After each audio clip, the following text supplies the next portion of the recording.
अखंडमंडलाकारं व्याप्तं येन चराचरं तत्पदं दर्शितं येन तस्मै श्री गुरुवे नमः।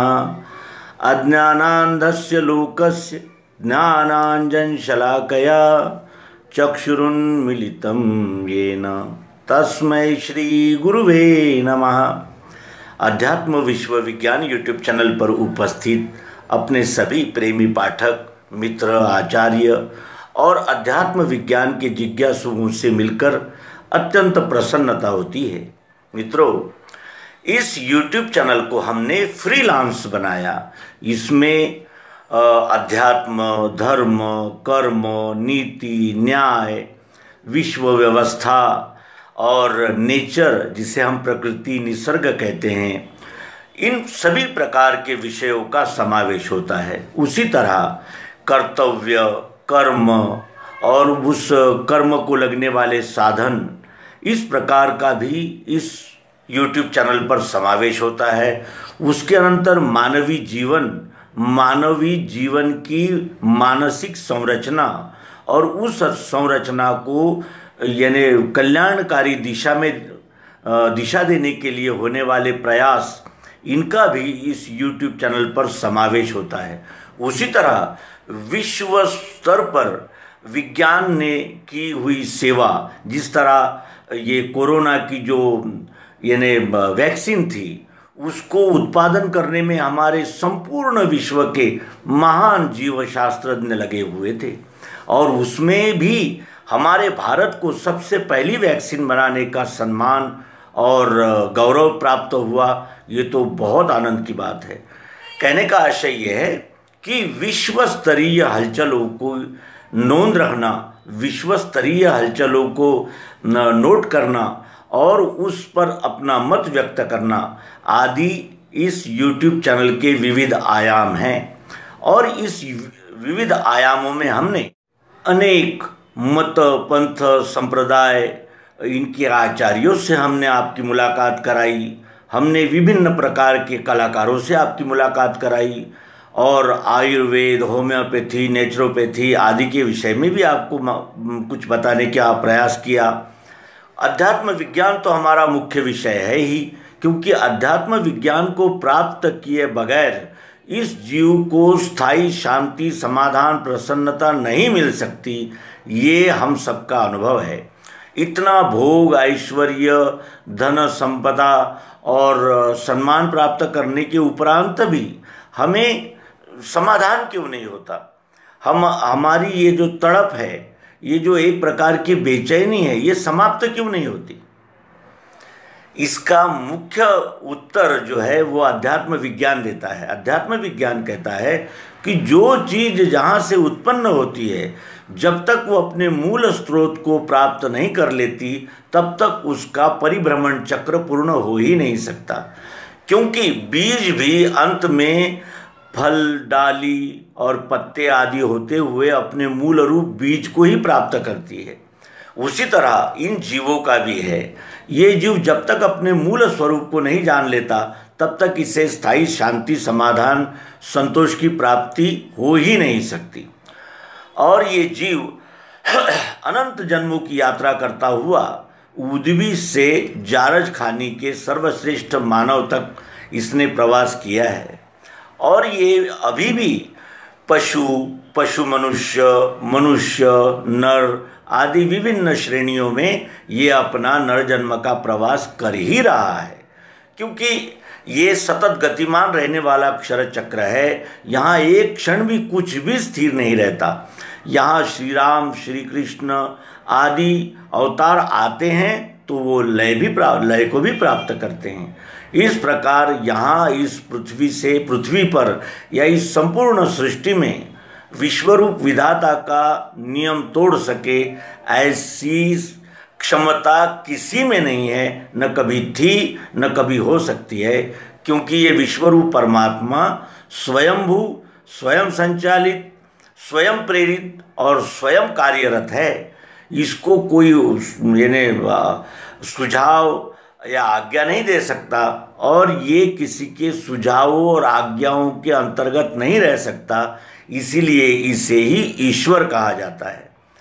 तो इस मूलगामी जो मनुष्य की समस्या है कि मेरा स्वरूप क्या है, और इस तरह स्वस्वरूप को जानने में सहायता, दिग्दर्शन और हमारे मंजिल जो स्वस्वरूप दर्शन है वहाँ तक ले जाने वाली युक्ति सर्वांग योग, ये अध्यात्म विश्व विज्ञान यूट्यूब चैनल का प्रमुख विषय है। उसी तरह हमारा आचरण कैसा हो, हम मनुष्य बनकर आए हैं तो हमारा जीवन कैसा हो, इस दिशा में भी मार्गदर्शन कहिए या दिशा निर्देश कहिए, या आप सबसे चर्चा वार्तालाप करने का कहिए, ये अनेक प्रकार के आयाम हो सकते हैं। लेकिन ये सब एक ही मंच पर आप और हम सबको एक ही समय प्राप्त हो जाए, ये उद्देश्य रखकर ये अध्यात्म विश्व विज्ञान यूट्यूब चैनल कार्यरत है।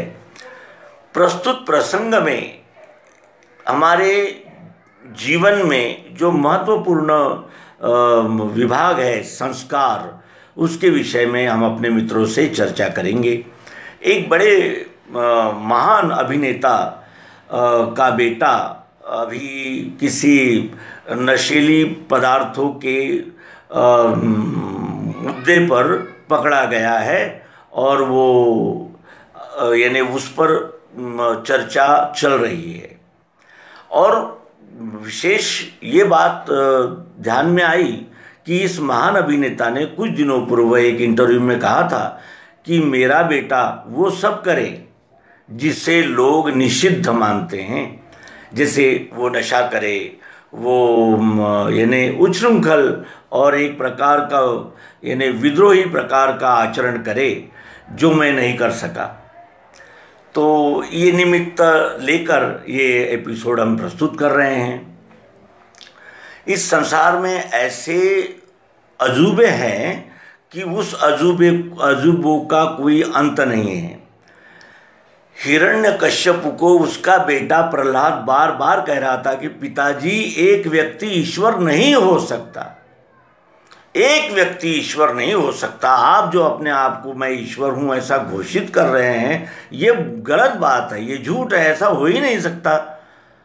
ये विश्वरूप परमात्मा ऐसा आप एक व्यक्ति में कैसा बंदिस्त हो जाएगा, और आप इस विश्व पर कैसे हुकूमत कर सकोगे। लेकिन वो हिरण्यकश्यप नहीं माना। क्यों? वहाँ अहंकार आड़े आ गया, और इस प्रकार तो बड़े बड़े धुरंधर हुए रावण, और उससे भी बड़े बड़े महान हो गए हैं कि जिन्होंने इस विश्वरूप परमात्मा को चैलेंज देने का प्रयास किया। अंत में क्या हुआ? अंत में उसका हश्र ऐसा ही हुआ कि आज लोग वो यानी वैश्विक खलनायक के रूप में उन्हें देखती है।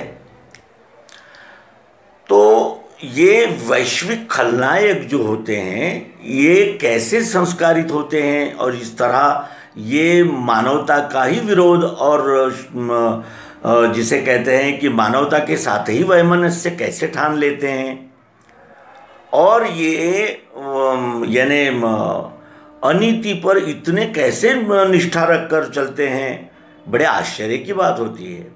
और भगवान श्री कृष्ण जी भी गीता में कहते हैं कि वो तो ये मानते हैं कि कहाँ के ईश्वर है, कहाँ का न्याय, कहाँ की नीति। ये तो जो है वही सत्य है, और दोनों के मेल से ही तो मेरे बच्चे पैदा होते हैं। इसमें ईश्वर का क्या कार्य है? श्रीमद् भगवद गीता में भगवान श्री कृष्ण जी इस आसुरी संपदा का परिचय करा रहे हैं, और वो कितना विशेष है ये हम सब पाठक श्रीमद् भगवद गीता के 16वें अध्याय से जान सकते हैं। और वहाँ स्पष्ट रूप से उन्होंने निर्देशित किया है कि जो आसुरी संपदावान होंगे वो इस प्रकार का आचरण करेंगे। आइए अब चलें संस्कार की ओर। तो कुछ लोग पंथ मत संप्रदाय के नाम पर ये यानी इस परंपरा का पालन करते हैं कि वे अपने बच्चों को बचपन में ही उन स्थानों पर भेजते हैं जहाँ इनके पथों पंथों और मतों संप्रदायों की जानकारी बच्चों को दी जाती है। और उस जानकारी में उसे ये सिखाया जाता है कि इस विश्व में केवल हमारा ही पंथ श्रेष्ठ है, योग्य है, और हमारे पंथ पर चलकर ही इस विश्व में शांति और समृद्धि आ सकती है।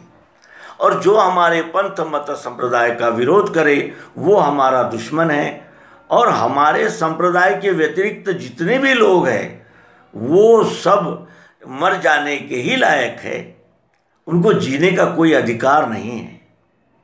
इस प्रकार उन बच्चों पर बचपन से ही हैमरिंग करते हैं, और वो बच्चा न्याय क्या है, नीति क्या है, जीवन क्या है, मनुष्य क्यों है, मनुष्य कैसे बना है, किन तत्वों का यानी ये सारा व्यापार चल रहा है संपूर्ण विश्व में, ये पंथ क्या कहता है, वो संप्रदाय क्या कहता है, इसका तुलनात्मक अभ्यास करने की योग्यता का होने से पहले ही उसे वो यानी सिखाया जाता है जो उसके ही नाश का आगे चलकर कारण बनता है। क्योंकि नफरत जिसे हम कहते हैं वो एकाएक तैयार नहीं होती, वो धीरे धीरे तैयार होती है। और नफरत प्राप्त व्यक्ति के साथ इस विश्व का कैसे व्यवहार होता है इसके भी उदाहरण प्राप्त है हमें। और इस प्रकार बच्चों में बचपन से ही नफरत के संस्कार करने पर बड़े होकर फिर वो इस दृष्टि से कार्य करते हैं कि मैं तो इस संप्रदाय का एक सिपाही हूँ और संप्रदाय का प्रचार करना ही मेरे जीवन का परम लक्ष्य है। और वहाँ यदि ये प्रश्न उपस्थित करें कि आपका ये बात होने से पहले ही आप हैं, क्योंकि जब हम हैं तभी हमारा नाम है, गाम है, कीर्ति है, ये है, वो है, जो भी है, वो सबसे पहले तो मैं हूँ, हम। और हम क्या है, क्या आपने इसके विषय में कुछ कभी सोचा है? क्या उत्तर दे सकते हैं वो? नहीं। हाँ, उन्होंने ये केवल इतना ही पढ़ा कि उन्होंने क्या कहा था, इन्होंने क्या कहा था, उन्होंने ऐसा कहा था, और हम उन्हीं बातों पर चलेंगे, भले ही वो रूढ़ियाँ, वो परंपराएं काल बाह्य क्यों ना हुई हो, लेकिन हम उसी को मानेंगे, वही हमारा पथ निर्देश करेंगे, और हम उसी को मानेंगे और उसी तरह बर्ताव करेंगे। जब एक विशिष्ट परिस्थिति होती है तब मनुष्य के निर्णय कुछ और होते हैं। जैसे हम यानी गर्मी के दिनों में राजस्थान घूमने के लिए गए और रेतीले प्रदेश में हैं, तो हमने अपने साथ जल लेकर गए थे, और वहाँ जहाँ जहाँ घूमे तो वहाँ हमें जल की आवश्यकता हुई। वहाँ रेतीले प्रदेश में हमारे साथ में जो जल था उसने हमारी प्यास बुझाई थी। अब हमने इस बात को लिख रखा कि गर्मी के दिनों में पानी साथ रखकर राजस्थान की यात्रा करनी चाहिए। तो क्या उसी राजस्थान की यात्रा बरसात के दिनों में हम अपने साथ पानी की केन लेकर जाएंगे? नहीं जा सकते, क्योंकि देश काल का विचार करके ही ये सारे ग्रंथ तैयार हुए हैं। तो इसमें किस परिस्थिति में क्या करना चाहिए इसका निर्देशन तो हम उन ग्रंथों से पा सकते हैं, लेकिन अभी वर्तमान में क्या आवश्यक है, किस तरह जनजीवन बदल गया है, क्योंकि ये सृष्टि एक क्षण भी स्थिर नहीं रहती, एक क्षण भी रुक नहीं सकती, क्योंकि ये सतत प्रवाहित गतिशील क्षर प्रकृति है। इसे माता, माया, दुर्गा और नेचर अनेक नाम दिए गए हैं, जो कि सतत परिवर्तन होती ही रहती है। हम बचपन में बगैर कपड़ों के ही घूमा करते थे। हमारी माता कहती है कि हम नग्न ही पैदा हुए थे। ये हमारी माता ने हमें बताया था कि बेटे आप कपड़े पहनकर नहीं आए थे। लेकिन तब हमें कुछ लज्जा भी नहीं आती थी, और हमारी माताएं बहनें हमसे घृणा भी नहीं करती थी कि ये नंगा ही घूम रहा है। लेकिन वही अगर हम अब करें, अब अगर बगैर कपड़ों के हम सड़क से घूमें तो जनमानस क्या कहेगा। परिस्थिति में बदलाव होता रहता है और बदलती हुई परिस्थिति को यानी सामंजस्य बिठाना यही मानव कर सकता है, अपने अनुकूल प्रकृति को नहीं कर सकता। यदि वो चाहे कि बरसात के दिनों में सूखा रहे, ऐसा नहीं हो सकता, और सूखे के दिनों में बरसात चाहिए, ये भी नहीं हो सकता। मनुष्य को एडजस्ट होना पड़ता है, प्रकृति हमसे एडजस्ट नहीं हो सकती। और इसी बात को ये मानव भूल गया है। पृथ्वी जल अग्नि वायु आकाश जिनसे ये बना हुआ है, उसी के साथ इसने विरोध ठान लिया है और उसे ही प्रदूषित और जिसे कहते हैं गंदा करने में अपने आप को महान समझ रहा है। अपनी क्षुद्र कामनाओं वासनाओं को पूरा करने के लिए ये मनुष्य निसर्ग प्रकृति से छेड़छाड़ कर रहा है। इतना ट्रेस आज मनुष्य के मन पर आया हुआ है कि वो बावला सा हो गया है और घर से पत्नी के साथ लड़ाई करके निकला हुआ पुरुष अवश्य ही किसी को टेढ़ा जवाब देगा, क्योंकि उसका मूड जो है वो बिगड़ चुका है। तो व्यापक दृष्टि से विचार करके ये कहा जा सकता है कि जिस बचपन में हम पर संस्कार होते हैं, उस बचपन को ही हम न बिगाड़ें और बच्चों को न्याय नीति की शिक्षा देने में सजग अगर रहेंगे तो वो अच्छे नागरिक और अच्छे मनुष्य बनेंगे। और अच्छा मनुष्य ही धर्म को चुन सकता है, पंथ संप्रदाय को जान सकता है और सत्य की खोज कर सकता है। तो इस प्रथम अंक में हम इतना ही कहते हुए आपसे विदा लेंगे कि संस्कार जो है वो यकायक नहीं होते और उसके लिए कई कारक कारणीभूत होते हैं। उन्हीं कारकों का हम आगामी अंकों में संस्कार मालिका में प्रस्तुतिकरण करेंगे और आप सबसे सुझाव और मार्गदर्शन की अपेक्षा करते हैं। धन्यवाद। नर्मदे।